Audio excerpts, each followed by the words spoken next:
shows. I'm Maria. I'm here as always with Jose and John. Here to What's up, everybody? Yeah, just here to talk about some hot takes and things that we think are going on in the MMA world that are worth talking about. As always, subscribe, listen to what we're talking about. And right now, what we are going to talk about is some of the refereeing and judging that we saw over this past weekend in both LFA 97 and UFC Fight Island 7. So, kind of getting into it, we're very fortunate that John doesn't have anything better to do with his life. So he actually knows a thing or two about this refereeing and judging game. And I think we walked away from the fights this weekend thinking we had amazing fights, but man, was there some questionable decision making by our judges and our referees. So let's jump right in. What do you guys think about this, man? Uh, I think with anything, I haven't officiated obviously at this level. I will first say that, but I've been trained by people and worked on cards with officials that you've seen at that level. So I do feel like that I have a bit of an informed perspective about what we're going to end up talking about. And the whole reason of getting into it is, we all sit around, we've all said it, we've all heard it talked about at fights, at fight parties, whether at friends' houses or at, insert sports bar here. Mm-hmm. You hear, oh, how could they get it wrong? They're blind, Well, at some point, it's like, you know what? I have an opportunity. Let me try and become a part of the process and see what they're seeing, you know. And one of the, you know, and that's how that journey got started for me. So that's why I have the opinion that I have Well, about what we're going So to talk about. I'm gonna say I appreciate the fact that you have that opinion, but I am guilty of being that person at the bar or at a friend's house that was like, "What the fuck were they looking at?" And there were definitely some of those instances this weekend. But that's me, Jose. What did you think about it? I didn't think it was. I didn't really see too many egregious things, honestly. Here's what I will say: we are all right with, and it's a running joke, Herb. So if you do get a chance to see this, no, I am on your side. I am not one of these people that says this, but there is a running joke in the community that says Herb Dean is going to get someone killed one day. That's not me, Herb. I didn't say that, and I don't feel like that. I feel like you're very good at your job. But let's just start here. The UFC Fight Island 7, that main event, like. Herb, they're not going to throw that card in. They're not going to throw it in, bro. They're just not going to. And so everyone is like looking around watching this card like Herb Dean is prepared to let this man die here today. Max Holloway fired almost 600 shots, like through either kicks or punches, like something, strikes, threw over 600 punches and almost 300 of them landed. Like that is almost crazy, and they almost all landed on Qatar's face, so or Cater's face. So here's what I'm gonna say: Herb Dean, I don't blame you, bruh. But if you were like, I don't really want to like take this fight away from this fighter type thing, I want you to know right now that New England corner was not going to throw that towel in. You could have saved Qatar maybe at least a year of longer fighting, because fights like that they take your soul. Like everybody online was basically like Qatar left his soul in the octagon in Abu Dhabi, and he probably did. I would say that if I were Herb, I would kind of be like, oh, well, I'm getting this little bit of a reputation that I maybe let fights go long a little bit too long. And I'm obviously seeing the Qatar's corner is not going to throw this towel in. Maybe I should get in. That all being said, Herb, I still don't think it was wrong. It was all right. Qatar will be okay. If he wants to have a 17-year career instead of an 18-year career, it'll be fine. These are decisions that his corner needs to make, because at the end of the day, it's the corner's decision to protect their fighters. I'll say that. The other thing is, and I'm sure that you guys are chomping at the bit, apparently in LFA 97, somebody got kneed when they were down, and then the roof just blew off from there.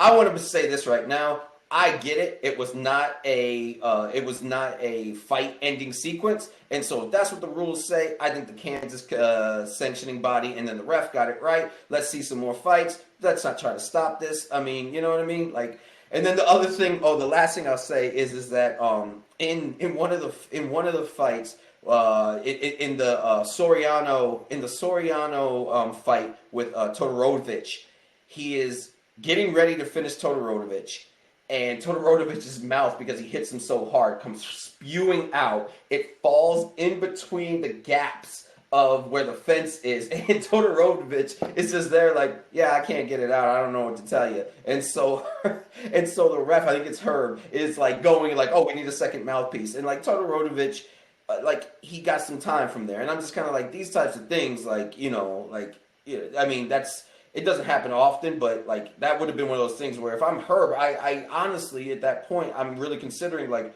did you do this on purpose? Are you not going and getting your mouthpiece so this way you can get time, because you were in trouble? And so that's where I'm at. But I'm not gonna lie, I think you guys are being a little bit rough on these refs. It's a hard job, okay? It's hard. Oh, I am. Yeah, I'm not gonna do what is quite common right now, or hop on the bandwagon and pan Herb, because I've got, believe it or not, a great deal of respect for Herb.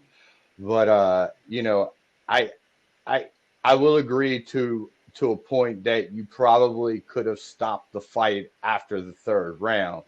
But there are a couple of things that we need to talk about with that. Is one, Cater asked for it.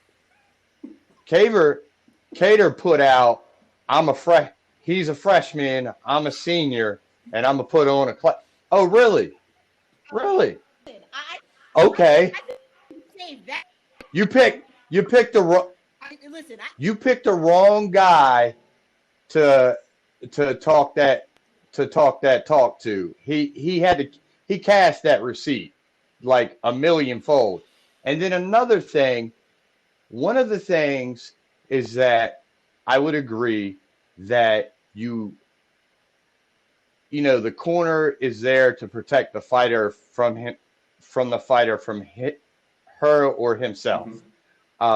And obviously the ultimate job as the referee is to protect, you know, kind of everybody from themselves, so to speak.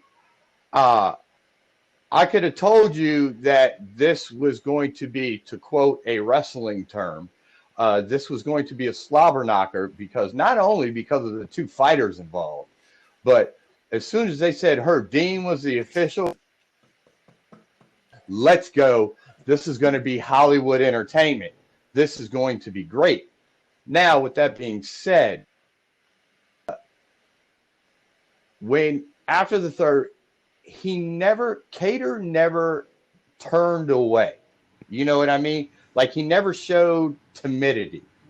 Like, he never did this and then did, like, it was, even when he was this, which was a lot of time what he was doing, you know, he would fire something back. And every time Herb would kind of step in and get close, what Herb is doing, or what any official is doing, is he's instructions. He's telling the fighter, hey, move, defend yourself, show me something, da-da-da. And every time, bing, Cater would fire something off. Okay, so, you know, it's, and then you got to figure, I'm not saying you're not right, but think about the situation.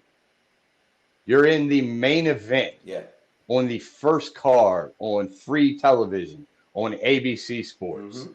Do you really want to kind of do you really want to kind of put a mark on it? Herb's being Herb, or, you know, insert referee here because they bad stoppage type of deal, you know.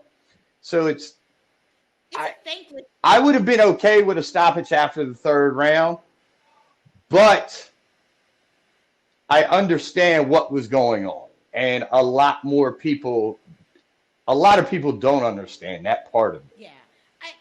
That's the thing. That's all I got for that one. I think that there's one thing, it's a thankless job, right? Like, very rarely will a ref make a call in a fight that everybody is happy with. There's always going to be someone. You know, right now we're talking about the main event at UFC Fight Island 7, but you can also think about this in the co-main event of LFA 97, where there was a knee to a downed opponent. Yeah. Everybody lost their mind. There was no, it wasn't a fight ending sequence. So clearly they weren't going to stop the fight. But the ref also chose not to deduct a point or do anything that outwardly really acknowledged the fact that there was an illegal strike. There are people that are completely fine with it, right? Because they're like, well, it wasn't a fight ending sequence. Let them battle it out, ... There are others like myself that I'm like, look, I'm cool with you not ending the fight, but you should have at least deducted a point. We deduct points for less, right? They're never it. Yes, we do. That said, though, like, where is that perfect balance of doing what's right and what makes sense and doing what doesn't? I mean, I wish there was an easy answer, and I think that's a bit of a hard benchmark to reach sometimes. And I think what you saw was at least from the officiating side, like if you know who the all stars are, so to speak, you saw a lot of those people there, and for the ones that weren't at that event, they were at another event right across town that Uncle Dana went and had a meeting at. They were at UAE Warriors. But with that being said, the way that it was taught to me, and I've enforced it in that way, since that, is that although you are right, we deduct points, and you could theoretically deduct a point. But if you can know that or make the judgment that fighter wasn't intentionally throwing that knee, like it was a sequence, just like we see in football, levels change, scrambles, those types of things, same things in fights, levels change, fighters are scrambling and things get fired off because you think a fighter may be in a certain place type of deal. So I think that's what that was, and that could be the way I'm going to look at it. Now, I'll go and reach out to some of those people that, laid the foundation for me, taught me, and I'll get a better understanding and see if I'm still interpreting that the right way. So we'll go from there. Or if I'd have known that we were going to play out like this, I'd already had the answer on deck. This was something that we were talking, pre-production. And listen, I would love for you to get some insight and get back to us, because, the fight didn't need. There was no question about that. It wasn't fight ending. It wasn't a fight ending sequence. And anybody that was watching it that thought it was is out of their minds, because it wasn't going that way. He recovered quickly. I think there was an argument to be made as to not the intentionality. Anything illegal, right? But I've watched the replay a couple of times. Every time I watch it, I feel differently about it, because, one time I watched it and be like, nah, he was clearly down. Jacob should have completely seen it. And then I watch it again and I'm like, well, no, actually it looks like he might have been up at one point, and then the hand, and then maybe he really didn't realize that he was down, and gone round and round. But I think that for me, the biggest issue was, like, because even during the live broadcast, like, the commentators are losing their minds. Time for the commission during the fight about the fight, but the referee was kind of silent and just like, I just didn't feel like there was an acknowledgement. And listen, beat up on the referees, but I think that more importantly, who I want to beat up on before we wrap this up is the damn judges, because that Tafa Felipe fight, I don't know what the hell those judges were.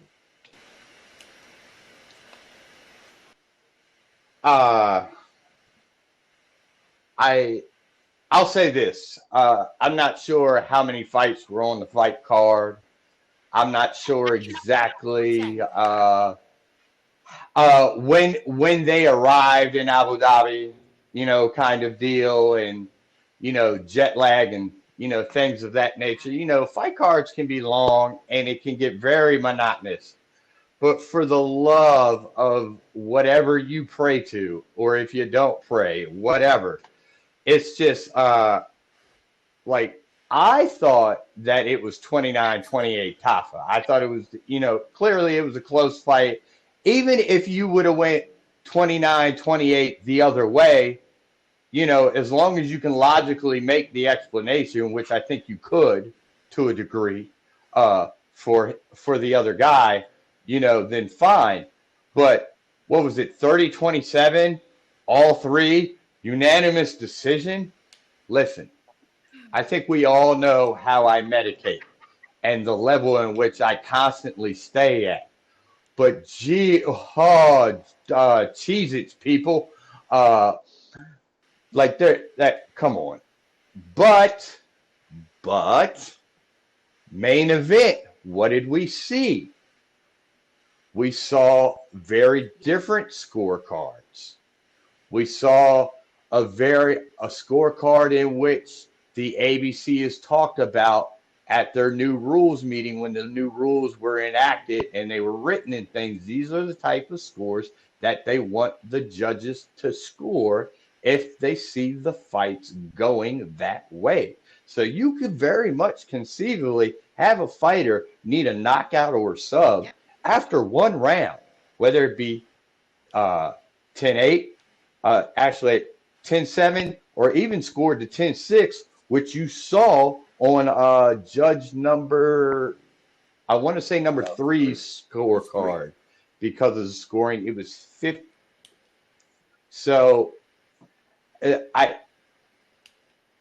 hopeful that you see more things like this, and maybe on a state commission side, maybe you see the transparency that Kansas has with their scoring and how they do things. Some promotions, some fighters may not like that stress there, but it's an easy teaching point, I would assume, as a coach to a fighter, and be like, hey man, look, it's right there on the monitor. It's a long ride. We didn't come all this way, and it's a long ride back home. What are we doing here? So take some risks. I think depending upon who you are, Yeah. I was gonna say, Jose. It's just like Maria said. It's a thankless job, because unlike the rest, where they may get 2 or 3 assignments per card, you know what I mean? Right. Those judges are there all day, all night. So I'm not saying anything to justify their behavior, but I'm just letting you know what the environment is and what goes on. I'll end it right here with this. I knew UFC Fight Island 7 was in for it when you get to the second fight in the prelims, and it's Morris versus Mello, and Morris is sitting there, and every time she throws, you just hear her Holly Holmes screaming, and Dan Hardy makes a statement. He says, sometimes the judges can think that if you make this sound, well, that you're actually landing. To that point, I will say this. I knew we were in for some rough judging after that point, because Dan Hardy may know something that we do not know, which is, do not be surprised if when this fight goes to the cards, the judges weren't like, oh my gosh, Morris completely outlanded this girl. What are you talking about? For every yelp, she was just wailing on this girl. I'm not going to sit there. It wasn't egregious. Like, listen, okay, sorry, Tafa, better luck. We'll give you a shirt. Thank you so much for showing to Abu Dhabi, and we'll get you another fight if I'm Dana White. Like, you know what I mean? Like, this wasn't a make or break, and honestly, like, I kind of like it. Santos is going to be, he's got a big mouth. Apparently, after the fight, he was saying a lot of trash, and I like that. He was telling everybody, put your big boy pants on, let's fight. So, you know what? If the judges kind of slided the guy, he slided one. They said he's a Brazilian heavyweight version of a Diaz brother. I love it. Love it. Like So that's he's starting for you. Like I said, he may be number. No. He's number 2 because let's not do that to the Black Beast. Let's never ever disrespect the Black Beast. All right, guys. Well, listen, we're giving you kind of our feel on the officiating and refereeing that took place this weekend. Tell us your thoughts. Leave some comments. Do you think the refs did a good job? Do you think the officials were on them this weekend? We want to know what you leave. Some comments, subscribe. You can also hit us up on Twitter. Thoughts. Our handle is Bowen. Even if it's spicy. Spicy. Especially if it's spicy. So our handle on Twitter is especially if it's spicy. I like Takis. And if you want, you can voicemail the number 306-91 Bose. Thanks for watching. Subscribe. We'll talk to you guys soon. Peace, everybody.